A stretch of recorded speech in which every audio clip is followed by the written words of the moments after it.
mensosialisasikan tentang penerapan budaya positif di sekolah. Ini adalah tugas saya, aksi nyata modul 1 ini. Saya berterima kasih karena teman-teman sudah bisa hadir untuk mengikuti kegiatan ini. Yang pertama-tama, pertama-tama saya minta kesediaan dari pimpin kita dalam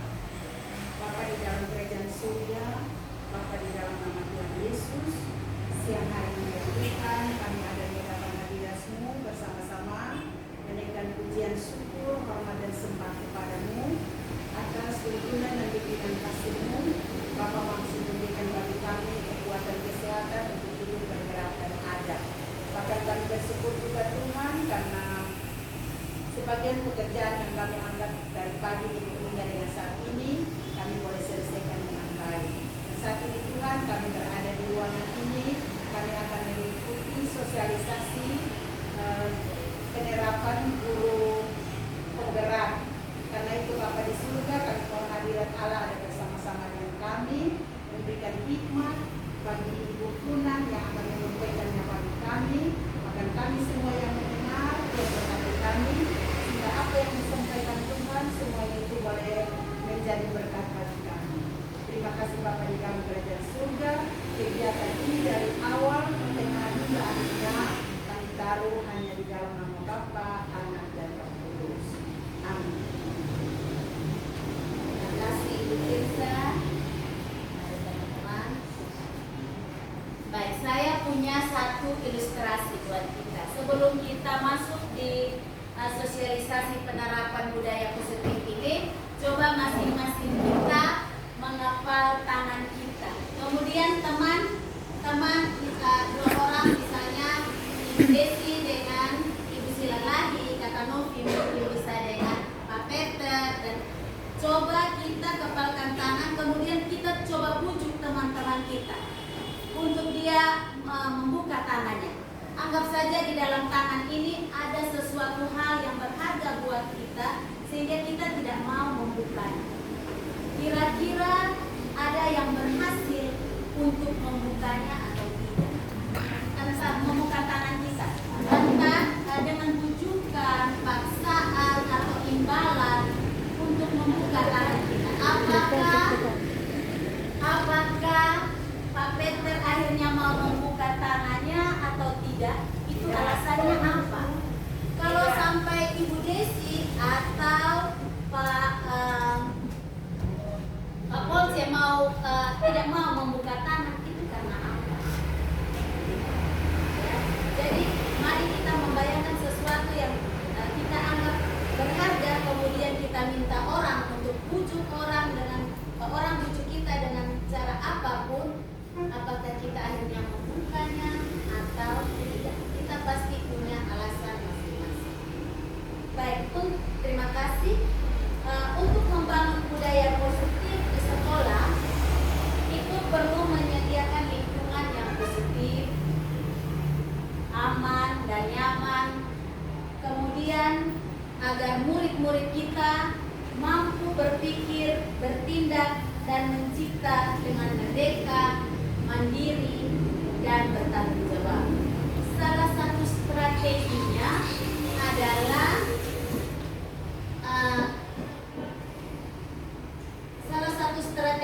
adalah dalam bentuk disiplin. Disiplin selama ini yang dijalankan di sekolah-sekolah perlu kita tinjau kembali. Nah, tadi saya membukanya dengan teman-teman coba membuka tangan, mengepal tangan, kemudian apakah teman-teman mau membuka tangannya atau tidak. Mari kita lihat tentang pendapat William Glasser, dia punya ada 4 ilusi. Ilusi artinya sesuatu yang kita menganggap benar. Ilusi bahwa guru dapat mengontrol murid. Ilusi bahwa guru dapat mengontrol murid. Sebenarnya tadi kita sudah bermain ilustrasi. Sebenarnya kita tidak dapat mengontrol murid apabila murid yang memberi dirinya sendiri untuk dikontrol. Kalaupun dia memberi dirinya, dia pasti punya tujuan.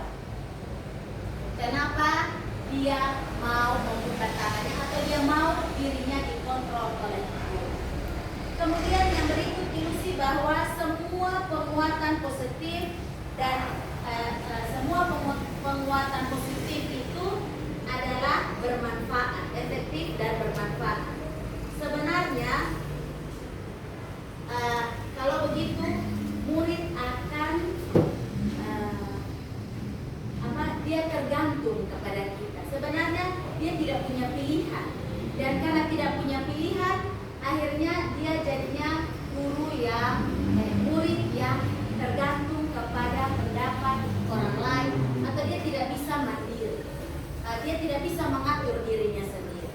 Kemudian ilusi yang ketiga bahwa kritik dan membuat orang merasa bersalah dapat menguatkan karakter. Kritik atau membuat orang merasa bersalah itu dapat menguatkan karakter. Sebenarnya ini adalah kita membangun dialog yang negatif terhadap anak. Akhirnya anak akan merasa bahwa dia dipersalahkan. Anak akan merasa bahwa perilakunya itu tidak baik, sehingga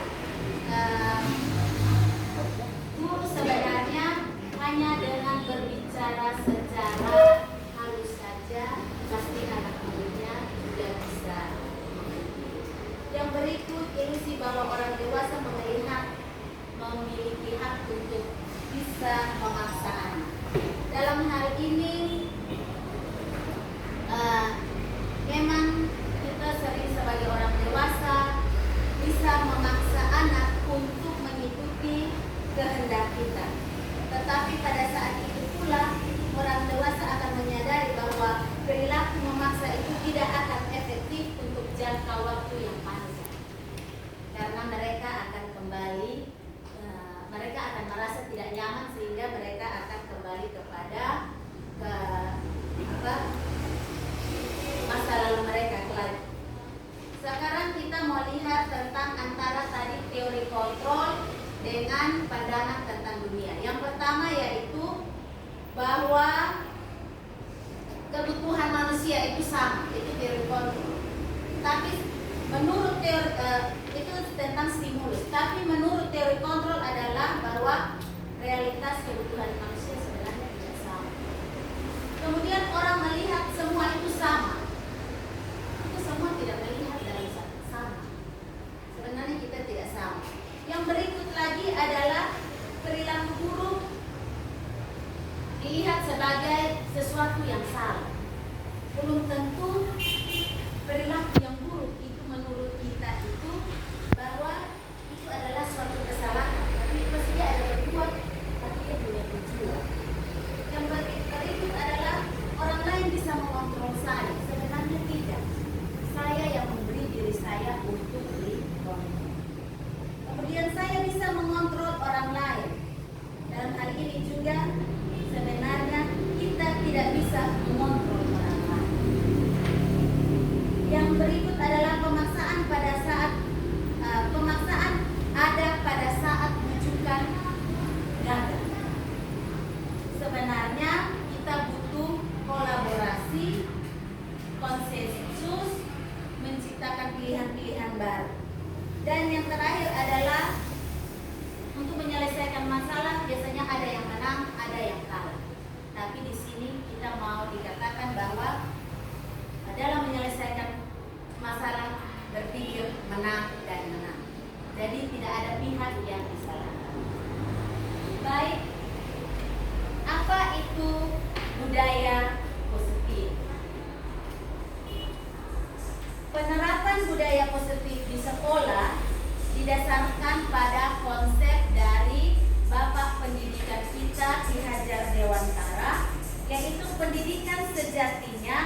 menuntun segala kekuatan kodrat anak, baik sebagai individu maupun sebagai anggota masyarakat untuk mencapai keselamatan dan kebahagiaan yang setinggi-tinggi. Jadi anak-anak itu sebenarnya mereka sudah punya nafsu, sudah ada kodratnya. Ibarat anak-anak, kita manusia itu sudah bisa berjalan. Hanya kita perlu menuntun, mengajar mereka untuk bisa berjalan dengan kaki dua. Nah, kemudian anak-anak itu tujuan pendidikan itu adalah supaya mendapat kebahagiaan. Apa itu budaya positif? Budaya positif itu adalah sesuatu pembiasaan yang baik. Kemudian suatu kesepakatan bersama yang berpihak pada murid. Sesuatu hal yang dapat menumbuhkan karakter positif terhadap murid. Nah, sekolah merupakan tempat penanaman karakter. Sekolah merupakan tempat penanaman karakter. Jadi kita guru-guru ini seperti ibarat petani, dan murid-murid kita, siswa-siswa kita itu ibarat bibit-bibit, dan sekolah adalah ladang. Maka saya kembali ke tadi bahwa kodrat alam, kodrat sama, anak-anak kita datang sebagai bibit jagung, sebagai bibit sayur, bibit padi, maka mereka pasti akan tumbuh sebagai jagung, padi, dan sayur. Kita tidak bisa memaksakan jagung menjadi padi atau padi menjadi sayur. Sehingga sekolah tempat ladang, tempat penanaman karakter bagi murid. Oleh karena itu suatu pembiasaan yang baik untuk menumbuhkan karakter positif terhadap murid berdasarkan kesepakatan bersama yang berpihak pada murid, hendaknya dapat berkembang menjadi budaya di sekolah. Budaya sekolah merupakan nilai-nilai atau keyakinan-keyakinan yang dibangun dalam jangka waktu lama dan akan tercermin menjadi keyakinan sekolah. Nah, keyakinan sekolah yang nanti kita akan buat seperti menjadi visi misinya sekolah. Itu adalah keyakinan sekolah. Dimulai keyakinan sekolah akan dimulai dengan keyakinan kelas.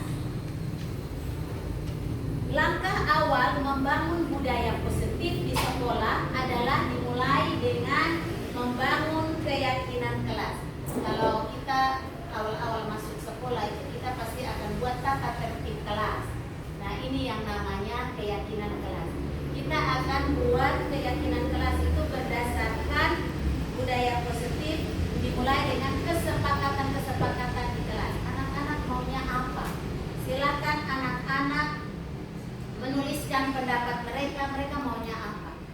Apakah datangnya tepat waktu? Kita buat kesepakatan, dan kesepakatan yang dilakukan ditaati terus menerus, maka akan menjadi suatu keyakinan, dan keyakinan itulah yang menjadi budaya.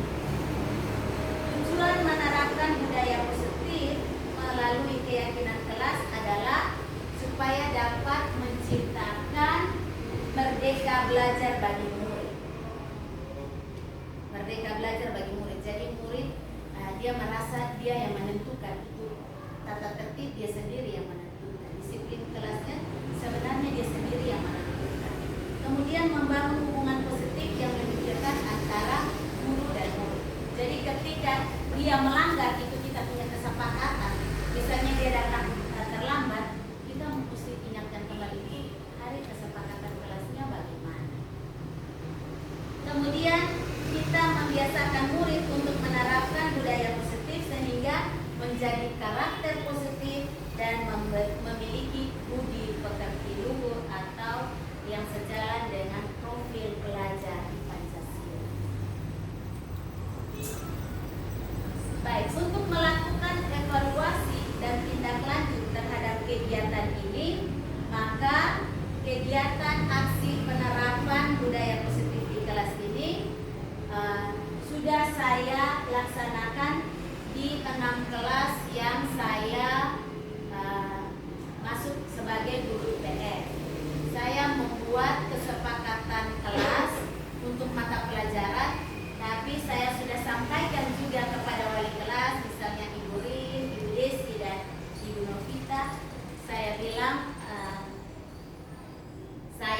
buat kesepakatan mata pelajaran, tapi saya bilang ini kesepakatan kelas supaya anak-anak bisa menerapkannya.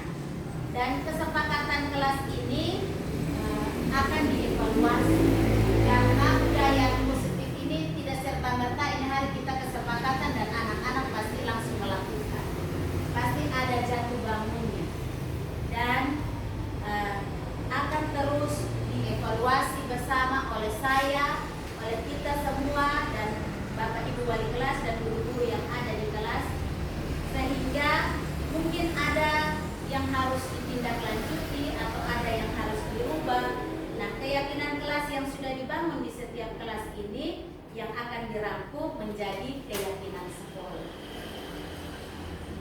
Dan saya dalam hal ini membutuhkan kerjasama dengan kepala sekolah, guru-guru, dan semua warga sekolah, termasuk orang tua dan murid.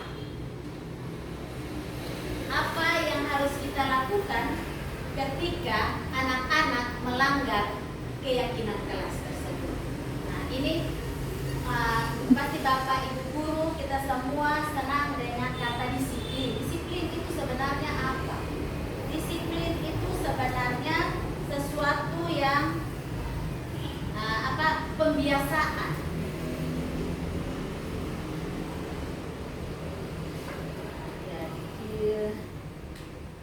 Sehingga apa yang harus kita lakukan ketika anak melanggar keyakinan kelas? Maka yang pertama, mari kita lihat dulu adalah motivasi perilaku manusia. Yang kedua adalah 5 kebutuhan dasar manusia. Yang ketiga, posisi kontrol guru. Dan yang keempat adalah segitiga restitusi. Yang pertama, motivasi perilaku manusia. Kalau anak-anak atau kita semua membuat kesalahan atau bertindak, pasti kita punya motivasi. Motivasi perilaku manusia itu yang pertama untuk menghindari ketidaknyamanan atau hukuman. Jadi kadang-kadang kita tidak mau mengikuti, kita melanggar itu sebenarnya karena kita menghindari ketidaknyamanan atau hukuman. Yang berikut, kadang-kadang kita mengikuti, motivasi kita mengikuti tata tertib itu atau disiplin itu karena hanya untuk mendapatkan penghargaan atau imbalan. Yang terakhir adalah ini yang kita maksudkan adalah kita mau supaya menjadi orang yang diinginkan. Kita menghargai diri sendiri dengan nilai-nilai yang anak-anak percaya. Jadi ini yang mau kita bangun di sekolah, bahwa anak-anak mengikuti tata tertib atau menaati disiplin itu bukan karena untuk menghindari ketidaknyamanan atau untuk menghindari hukuman, tapi mereka sadar bahwa mereka melakukan itu karena kemauan mereka sendiri, menghargai diri mereka sendiri dengan nilai-nilai yang mereka percayai. Yang berikut kedua adalah kebutuhan dasar manusia. Kadang-kadang anak-anak itu berbuat kenakalan itu karena kebutuhan untuk bertahan hidup. Kadang-kadang mereka mungkin merasa terlalu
tadi saya bilang posisi pertama guru kasih hukum, kemudian guru hanya kasih kata-kata bikin anak merasa bersalah saja, intimidasi anak-anak. Kemudian atau kita membiarkan seperti teman hanya bilang begini saja, lain kali jangan nakal dia. Atau kita seperti pengontrol, jadi hanya catat misalnya anak, lu ini hari bikin salah, langgar begini. Nah, atau pemantau hanya lihat saat kemudian potong lapor kembali di guru, karena kita guru mata pelajaran, kita lihat anak habis kita lapor ke wali kelas supaya wali kelas saja yang kita tidak mau Dan posisi kontrol ini yang terakhir adalah manajer. Manajer itu ya di sini bahwa dalam menumbuhkan disiplin pada diri murid harusnya secara intrinsik dari dalam anak itu sendiri. Dan guru perlu berperan hanya sebagai kontrol atau manajer. Ketika anak berbuat kesalahan, mari kita bertanya, kenapa anak melakukan hal tersebut? Silakan anak mengemukakan pendapat. Kenapa? Coba ceritakan kepada ibu guru, bapak guru, kenapa kalian bisa membuat yang melanggar keyakinan kelas. Setelah kita bertanya, kemudian kita sebagai guru, kita adalah pamong. Guru adalah pamong yang memberi tuntunan kepada murid untuk menemukan kemerdekaan di dalam belajar. Yaitu anak diberi kebebasan, tapi perlu tuntunan dan arahan agar mereka tidak kehilangan arah dan membahayakan diri. Jadi bukan artinya merdeka belajar itu anak-anak merdeka tanpa tidak ada aturan. Terus anak-anak yang sudah buat kesalahan kemudian potong sampai tegur, tidak dihukum. Bukan. Tapi tadi saya bilang mulai dari pertama kita memberi membuat dia untuk sadar dari dalam dirinya, kemudian kita menuntun dia, kemudian kita bisa mengontrol dia untuk keluar dari sesuatu hal yang bisa membahayakan dia. Nah, di sini posisi kontrol guru itu menurut dosen tahun 2024 itu misalnya posisi tindakan, pendekatan, akibat, nanti misalnya begini. Guru yang pertama kalau tindakan itu guru memarahi, kalau untuk menghukum, contoh menghukum itu guru memarahi, mengkritik, menyakiti, melakukan tindakan kekerasan. Kalau guru yang membuat rasa bersalah itu misalnya guru diam-diam saja, kemudian ceramah itu anak, atau ya ceramah sampai anak merasa bersalah. Yang berikut adalah guru sebagai teman, itu guru membuat penghukuman. Tapi guru sebagai pengontrol tadi saya sudah bilang bahwa dia mencatat. Tapi kalau guru sebagai manajer maka dia akan melakukan bertanya. Saya kembali lagi tadi sudah mengatakan bertanya. Kemudian apa sebenarnya harapanmu, ini di posisi manajer. Kemudian apa yang bisa saya lakukan untuk memperbaiki. Jadi kita tanya anak-anak, kira-kira kalau untuk sekarang mau memperbaiki kesalahan, jadi biarkan dia sendiri yang jadi kesadarannya dari dalam diri anak-anak. Ketika guru mengambil posisi sebagai manajer, maka disinilah murid menjadi murid yang mandiri, merdeka, bertanggung jawab atas perilaku sikap yang pada akhirnya dapat menciptakan lingkungan yang positif, aman, dan nyaman. Jadi yang terakhir di situ ada namanya segitiga restitusi. Segitiga restitusi itu adalah merupakan sebuah cara menanam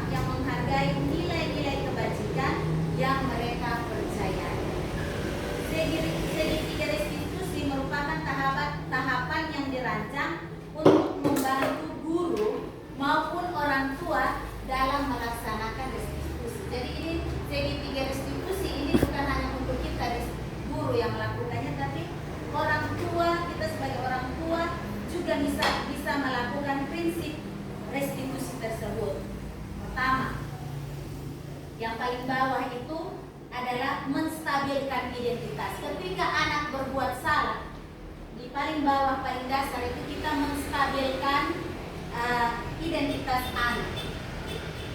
Kan anak yang buat salah pasti datang menghadap guru, sudah. Tadi itu anak yang berbuat salah itu Ibu Ruth. Tadi saya dekat dia sudah letak. Dia merah karena dia pasti takut. Maka kita harus menstabilkan kembali identitasnya. Maka mungkin kata-kata yang akan kita katakan di situ, setiap orang pasti bisa berbuat salah. Kamu bukan satu-satunya orang yang berbuat salah, bisa berbuat salah. Kemudian kita naik lagi adalah kita validasi tindakan yang salah. Validasi tindakan yang salah itu kita akan bertanya, kamu tentu punya alasan mengapa kamu melakukan itu. Adakah cara yang lebih efektif untuk mendapatkan apa yang kamu butuhkan? Jadi mau dia sadar sendiri. Jadi kita mau membuat anak itu sadar dari dalam dirinya. Kemudian yang berikut adalah kita menyadarkan dia pada keyakinan yang telah disepakati. Yang berikut adalah terakhir kita tanya itu anak, kamu ingin menjadi orang seperti apa? Pasti dia akan bilang saya ingin menjadi orang yang dihargai, dikasihi, dihormati. Dan disitulah yang namanya kita mulai membangun budaya-budaya. Jadi kembali sekolah itu adalah tempat yang menyediakan lingkungan yang positif, aman dan nyaman agar murid-murid mampu berpikir, bertindak dan menciptakan dengan merdeka, mandiri dan bertanggung jawab. Sampai di sini pemaparan saya di sini tidak melakukan tanya jawab karena kan ini saya hanya menyampaikan apa yang saya pelajari. Mungkin Bapak Mama guru bisa memberikan saya masukan untuk apa yang telah saya sampaikan. Itu saja. Mungkin saya kesempatan ini saya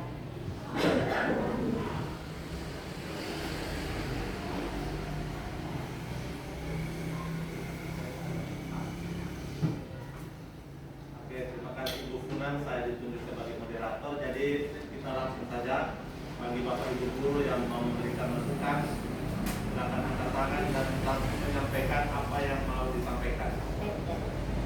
Saya silakan.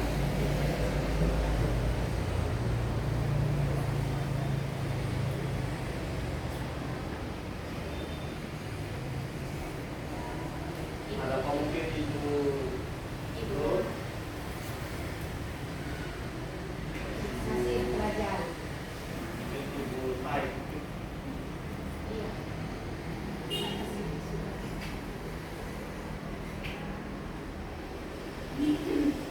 Baik, terima kasih atas kesempatan diberikan. Saya melihat sisi budaya positif ini sangat baik, sangat bagus. Mungkin tahapan-tahapan sosialisasi itu yang harus kita perhatikan. Artinya bahwa yang namanya hal baik sebaiknya kita berbagi kepada seluruh komponen sekolah ini. Tetapi karena mungkin situasi saat ini kita sementara daring dan hanya TTT terbatas, mungkin kita tidak bisa maksimal. Tetapi saya punya harapan untuk Ibu dalam berbagai kesempatan sering mensosialisasikan hal ini dan mulailah untuk bergerak. Mulai dari hal-hal kecil. Seperti tadi saya bersyukur sekali bahwa Ibu sudah mulai di kelas Ibu. Saya mau tanya juga apa Ibu ada kelas atau tidak? Tapi ada baik karena Ibu tidak ada kelas. Tadinya saya berharap kalau Ibu ada kelas, maka kita mulai dari kelas ini. Tetapi sudah baik, Ibu berkoordinasi dengan beberapa kelas yang Ibu ampu mata pelajaran IPS-nya. Mungkin buat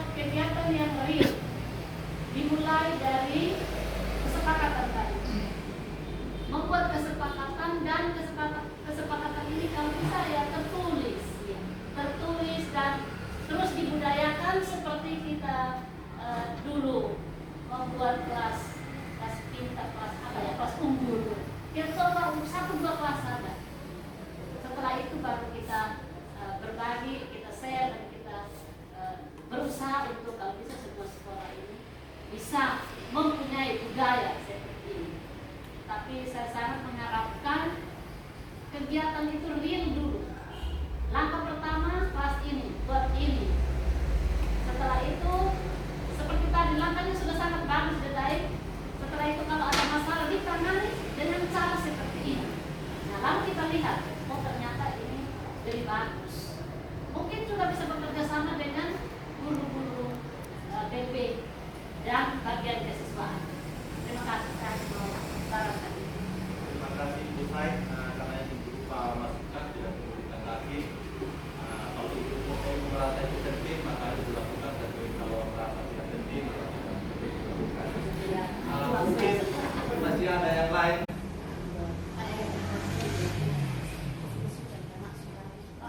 Ada. Oke, Pak Agus, silakan Pak Agus langsung. Terima kasih atas kesempatan yang diberikan. Saya cuma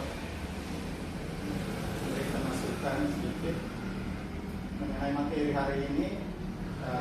Ini tidak jauh dari apa yang kita alami setiap hari.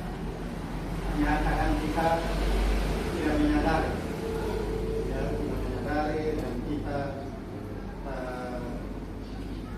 mungkin kurang